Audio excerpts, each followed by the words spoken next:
Hey everyone, it's TD Football's head coach Dan here. It's about the fourth take today. Said a lot of ums, so I'm going to try and stay away from that. And my beautiful wife's taking the kids out so I can try and get this done for you guys.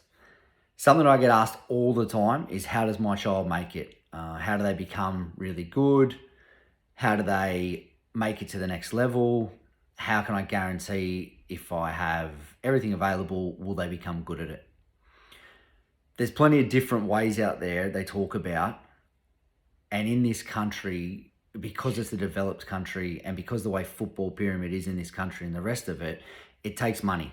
It's just the fact of life and it's the way it is and it's not fair and all that. And we can complain about it, but that's the way it is. I'm giving you the answer. It's not, might be not what you want to hear, but that's the way it is. So it comes down to money, a lot of it. You need to have money to invest in either academy, NPL, extra coaching, even money to buy Optus and Paramount and Stan Sport and all this for the kids to be able to watch. It all comes to money in this country at the moment. Unless they're just gifted at park football and get the tap on the shoulder and off you go, very small amount of that happens. So there's also a 10,000 hours thing. They talk about doing 10,000 hours at anything, and scientifically you should become very good at it. I've heard about it. I've heard it does work. At what level do you become really good? Is it A-League? Is it NPL? Is it Australia? Is it Premier League? Not sure. But they do say that it does work. But 10,000 hours from the age of, say, 4 until 18, I think is about 3 hours a day, 6 days a week. I don't have the time for that. I'm sure a lot of you don't either. But I've been told it does work. Time. You need a lot of time. Time from you, time from your child, time to put extra sessions in, time to watch games, time to plan their week out, time to cook good food for them, time to get them into bed early, time to fit their homework in and their schooling. A lot of time needs to go in to keep going to each level, and more time as each level goes up. So that's something you think about. Good coaching, obviously, we talk about it every time. That's a key. Good coaching at each level will keep you going up as well if the child's willing. Watch football, something very underrated. Watch football. Have your child at a young age watch football. My child's 9 and he watches a lot of football with me now. And some games he hates and some games he loves and sometimes he drifts in and out. But have it there for them to watch. They learn so much from it. And most kids won't watch it until they're older because even for grown men, sometimes it can be boring. I know my wife's not a fan. She'll watch the last 10 minutes of a tight game or something and that's it. A US coach, current US coach, I think, or the old one, did a rule of thumb where he had your mini size 1s, size 2s, 3s, and it worked up. From the time his 2 sons could walk, there was, say, a ball in every room, a little soft one. And as they got older, the balls got bigger and harder and that. And everywhere they went for a ride on the bike, took a ball. So when they stopped, they kicked the ball. So it was just ball. Not football you have to play, you have to go to this level. Just a ball all the time so they get comfortable with it. Both his sons played for America, one under 23s, I think, or under 21s, and one for the national team. Could be coincidence, could be in the genes, could be something in it. He does a big podcast on it. It was a great listen. So that's definitely an option. Eat, sleep, train, all that sort of stuff has to be good. Can't be 5 hours a night, can't be staying up till midnight, can't be playing Fortnite until 2 a.m, can't be eating Maccas before a game, can't be getting up and then playing half an hour later. All those things, again, time to plan all that and do all that. But all those come in and they're a lot bigger than what people think. The food intake and the sleep is huge. And as the years roll on, scientists explain more and more, and we're starting to understand how important the sleep is for a footballer or any sportsman. Something, I'll skip that one. I'll come back to that one. Your pathway, which way you're going to go. So there's park, tap on the shoulder, talented. There's NPL, there's SAP, which is linked to NPL. There's academy, there's just private sessions every week, 5 times a week, whatever you want to do. There's different ways to get there. No way's right, no way's wrong. There's a pathway set out from Football Australia, Football New South Wales. Is that right way? They reckon 70% of SAP kids or above actually attend an academy. So is it the SAP doing it? Is it the NPL? Is it the academy? Is it the kid at home with their parent? Again, all that costs money. 2 biggest things. And this is tough for some parents to hear.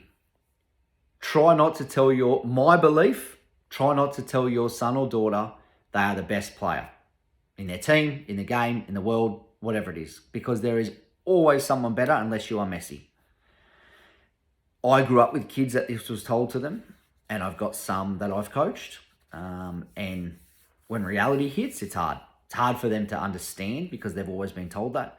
It's hard for them to then refocus once that year, 6 months, 2 years of getting over that or through that, they finally break that, if they do, and mentally they come out of that, and then to break and go to the next level again, very hard to do. Scored 3 goals, great, well done. Do it with my son. Great 3 saves today, mate. But when you took your step back, you turned your head, they shot, you scored. What could have happened? He says, Dad, I should have watched while I was doing it. Beautiful. But you did really well with those 3 saves. Yeah, thanks, Dad. I'm not a psychologist. I'm not a scientist. I'm not a doctor. Don't know if that's the truth of how you do it, but that's how I do it. And it works for me. Second biggest one. Your child needs to want it. So if your child is not a child that's watching, playing, wanting to go outside, talking about football, it's going to be hard. My son loves his football, watches it, plays it, collects football cards, plays FIFA, pretty much FIFA only, on PlayStation. But option between PlayStation and outside to kick a ball, PlayStation, TV with a good TV show, outside to kick a ball, eat junk food, outside to kick a ball. This one always wins on this side, or most of the time. And that's where, will he? Hopefully for him. But the ones that are on this side all the time, they're already halfway there because they want it themselves. Then you help and bang, they go to the next level. So for me, they're the 2 biggest things. Your child needs to want it, and the way you bring it across to your child in how good they are, what they need to improve on, what you give them to make it, how you do that. And the third biggest one, obviously, out of all we've talked about is money. It's not fair and it's not nice, but it's the way it is. You have to be able to have that. I get a lot of people, I'll just touch on that before we finish because I have 2 points of that. Yes, it is expensive. If you are someone who's struggling for money or in COVID or a small business or anything, yes, it is a lot of money. Nearly $3,000 to play NPL plus your trips and that could be $5,500, something like that each year. Academy can be somewhere around $3,000 if you're doing all the sessions and you're doing a full-time program and all that, or some academies can be $1,000, depends. Park football is probably your cheapest option, but then obviously less chance of getting there where you're going to go. So yes, it is expensive, but before everyone jumps on the expensive thing, because I've heard it for years, say it's going to cost you $3,000 or $2,800. So people don't jump on my bandwagon. $2,800 to play NPL. $200 for a pair of boots, $3,000. Couple of trips away when you go to Newcastle and stuff with fuel and maybe stay one of the nights. Let's say $4,000 at bare minimum to play all season at NPL or SAP. Divide that $4,000 by probably 40 something weeks, maybe 44, 48 weeks with training and all that. But let's just say 40, keep it round figure because I'm not great. $100 a week.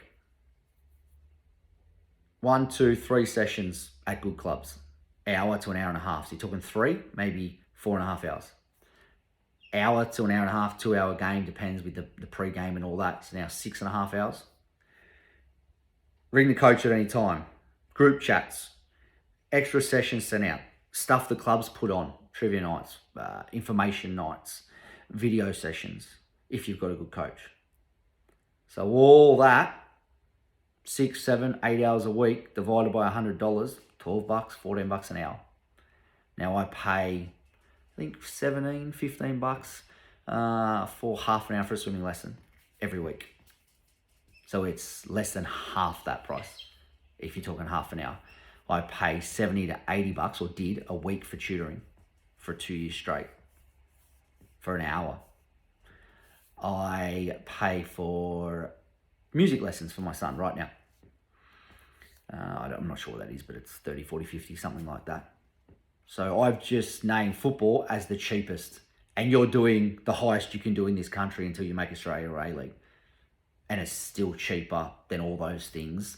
One off. Now, if you're doing 3 or 4 of those things, which is what I do, So before you jump on that, think about it. And if you're an academy and you're doing a program, or you're just going to there one night a week and you're like, oh, this is expensive, divide it by, think about what you get, think about how much you pay, relate it back to everything else. Okay, my wife actually brought this up with me. People buy a mattress and pay $4,000 and blow up. Divide it by 10 years, $400 a year, divide it by nearly 400 days, 350 days, what, $1.10 a day to sleep on a beautiful mattress. Spend $3, $4, $5 on a coffee a day. You've got to take a step back and look at it before you complain about the price. Don't agree it's fair. In this country, you shouldn't have to pay those fees, and other sports you don't. But it is what it is. Let's not pretend it's not. So try to find the positive in it. As I said, try to find that positive and go from there. So they're the biggest things. So hopefully that helps you guys. Hopefully that helps everyone out. Good luck. And any questions, jump in below, like it, share it, all that sort of thing, and we'll get the message out there. Thanks, guys.